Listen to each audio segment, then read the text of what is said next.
빌립보서 3장 17절에서 4장 1절의 말씀을 통해서 이와 같이 주 안에 서라 라는 말씀으로 말씀을 나누고자 합니다. 여러분들 페니실린 혹시 아시나요? 페니실린에 이제 담긴 일화 유명하긴 한데 이제 페니실린이 항생제죠. 항생제를 발견한 미국의 미생물학자 알렉산더 플레밍은 열악한 연구실에서 포도상구균을 연구했습니다. 어느 날 아래층 연구실에서 곰팡이 알레르기 치료 방법을 연구하고 있는데 그 곰팡이가 창문을 타고 이제 플레밍 연구실로 들어와서 배양 접시를 이제 오염시키는 일이 발생을 하게 된 겁니다. 이 사고죠. 이상하게 생각한 플레밍은 배양 접시를 이제 오염시킨 곰팡이를 현미경으로 관찰하다가 이제 중요한 사실을 발견하게 됩니다. 그 곰팡이에 페니실린의 원료가 되는 이제 그 근원이 숨어 있었던 것이지요. 그래서 플레밍은 이것을 토대로 페니실린을 만들게 되는 이런 일화가 있습니다. 그래서 한 번은 그의 친구가 플레밍의 연구실을 방문하고 이제 깜짝 놀라서 이야기하는 겁니다. 자네 이렇게 허름한 연구실에서 페니실린을 만들다니, 만약에 자네에게 좀 더 좋은 연구실을 주어지고 그리고 더 좋은 환경에서 연구를 했더라면 더 엄청난 발견을 했을 것이네, 이렇게 이야기를 했다는 것입니다. 그러자 빙그레 웃으면서 플레밍이 대답을 합니다. 그렇다면 나는 아무것도 발견하지 못했을 것이네. 오히려 이 열악한 연구실에 페니실린을 발견하게 해준 원동력이 되고 창틈으로 이제 곰팡이가 날아와서 이것을 발견할 수 있었다는 것이네, 이렇게 대답을 했다는 것입니다. 이 이야기는 사람에게 주어지는 환경이 정말 중요하다라는 의미를 담고 있는데, 사실 어떤 환경에 있느냐에 따라 사람은 많은 영향력을 받습니다. 그런데 때로는 어렵고 낙후된 환경을 이기고 놀라운 일이 우리 가운데 일어나는 것도 우리에겐 있습니다. 그렇다면 하나님의 자녀에게 놀라운 일이 펼쳐지려면 어떻게 해야 될까요? 그것은 우리의 환경이 조금 더 주님 곁으로, 조금 더 하나님과 함께, 그리고 더욱더 하나님의 은혜 가운데 살아가는 삶이어야 하나님께서 주시는 은혜와 능력으로 놀라운 역사가 우리 가운데 일어나게 된다는 것입니다.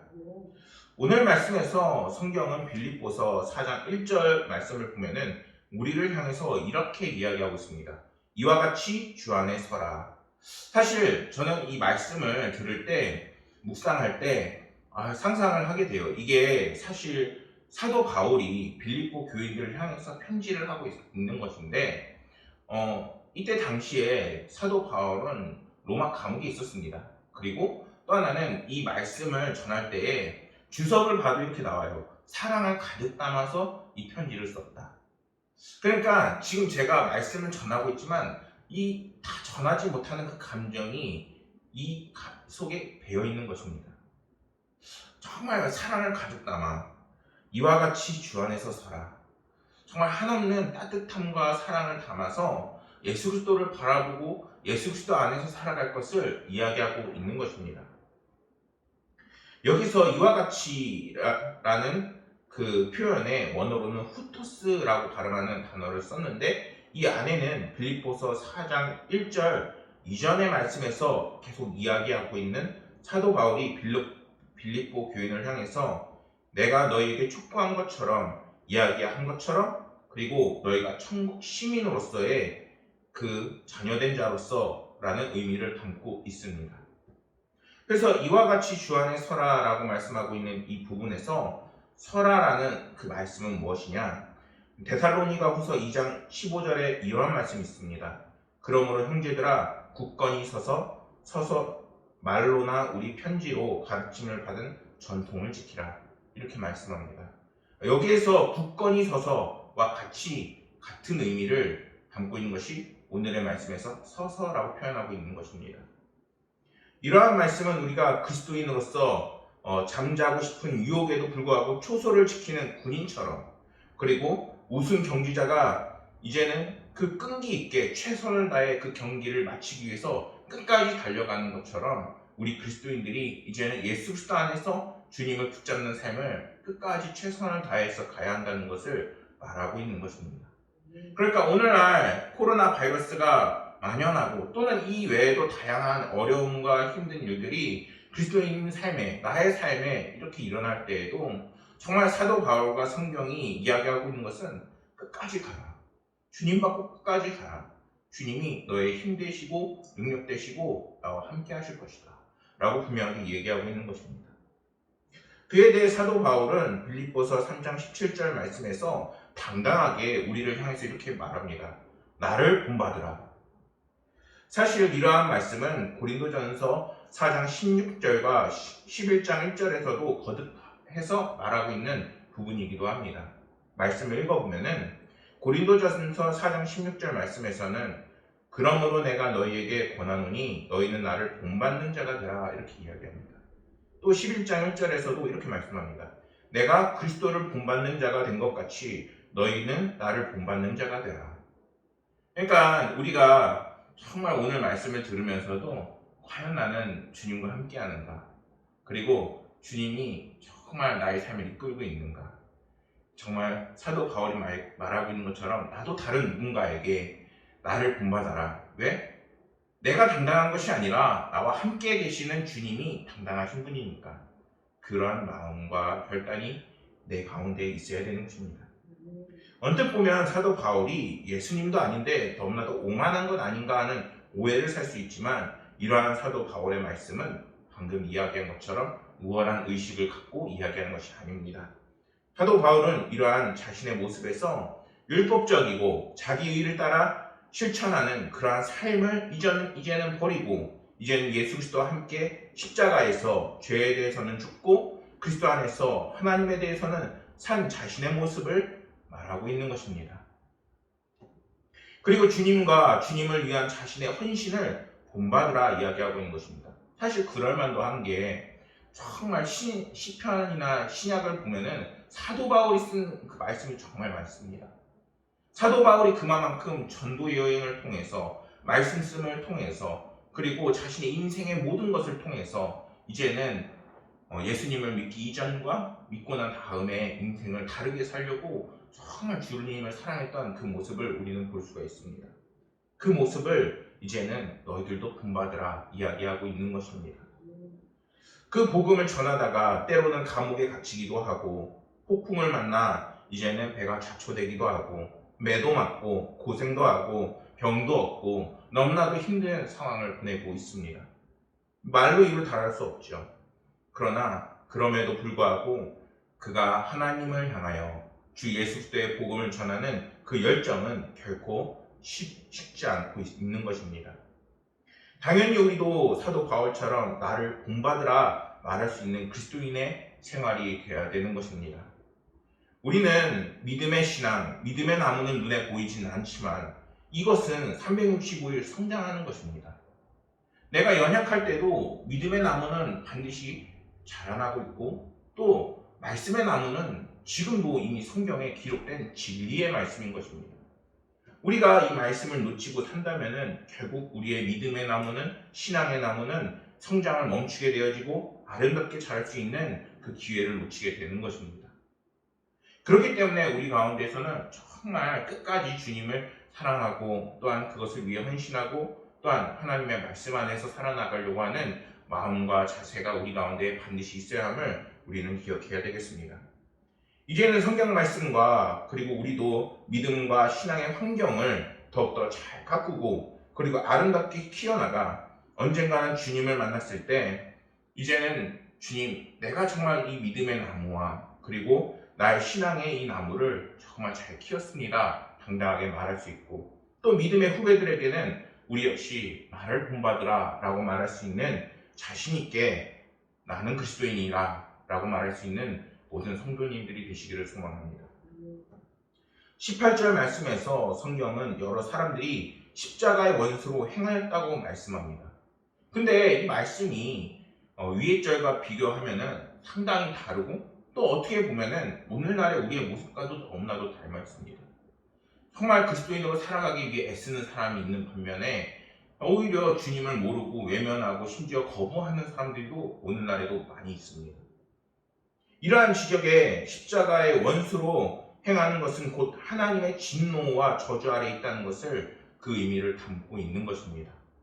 십자가는 우리의 유일한 구원의 방편임을 잊어서는 안 되겠습니다. 그래서 19절 말씀에서는 십자가의 원수를 향해 이렇게 말씀합니다. 그들의 마침은 멸망이라. 초대교회 당시에는 이러한 멸망을 받을 수밖에 없는 정말 죄인들이 많았습니다. 초대교회 당시에는 율법주의자들이 있었고 그들은 이제 주님의 십자가를 그 구속의 은혜를 무시하고 자신들의 율법을 준수를 통해서 행위로 구원을 받는다고 믿었습니다. 여러분 생각해 보십시다. 우리가 아무리 선한 일을 한다 해서 또는 우리가 말하는 그 규칙을 따른다 해서 우리 가운데에 주님을 향한 그 믿음이 없다면 구원을 받을 수 있겠습니까? 불가능한 거예요. 왜냐하면 우리는 믿음으로 인해 구원을 받기 때문인 것입니다. 또 초대교회 당시에는 영지주의자들이 있었습니다. 이들은 그리스도교를 통해서 일종의 철학을 만들어내는 굉장히 이단가들이었습니다. 그들은 두 가지의 실제를 가지고 이야기를 했는데 하나는 영과 하나는 물질에 관한 이야기였습니다. 영은 모두가 선하고 물질은 모든 것이 악하다고 그 사람들은 이야기했습니다. 이러한 그들은 세상에 죄나 악이 존재하는 것은 세상이 본질적으로 악하기 때문이라 라고 이야기했습니다. 때문에 육체도 물질에 속하기 때문에 그 육체로 가지고 하는 모든 것들이 악할 수밖에 없다라고 주장을 한 것이지요. 그래서 그들은 육체를 가지고 있는 한 우리가 무엇을 해도 이제는 성도들이 무엇을 하고 싶은 대로 해도 된다라고 이야기했습니다. 왜냐하면 아무리 우리가 선해지려고 해도 선해질 수가 없기 때문인 것이죠. 그 말은 어떻게 인용이 되냐? 탐욕을 채우고 자기 정욕을 채우라고 이야기되는 것입니다. 육신은 어떻게 해서도 악하기 때문에 선해질 수가 없기 때문에 간음도 동성애도 음주도 별로 큰 일이 아니라고 이 영지주의자들은 이야기했습니다. 주님은 우리에게 뭐라고 말씀하시나요? 우리가 거룩하게 살도록 주님께서는 십자가에 피 흘려 돌아가셨습니다. 그리고 우리를 구원해 주셨죠. 그럼에도 우리는 오늘날 주님을 거부하고 그리고 다른 곳에서 구원을 찾으려 하는 이들이 많이 있는 것입니다. 그렇다면 우리들만큼은 어떻게 해야 될까요? 이제는 주님이 구원의 그 길임을 이제는 더욱더 확신하고 그것을 증거하고 그것을 따라 사는 그리스도인들이 되어야 하는 것입니다. 성도들은 십자가의 그 대속의 은혜를 유일한 구원의 방법으로 믿어야 하는 것입니다.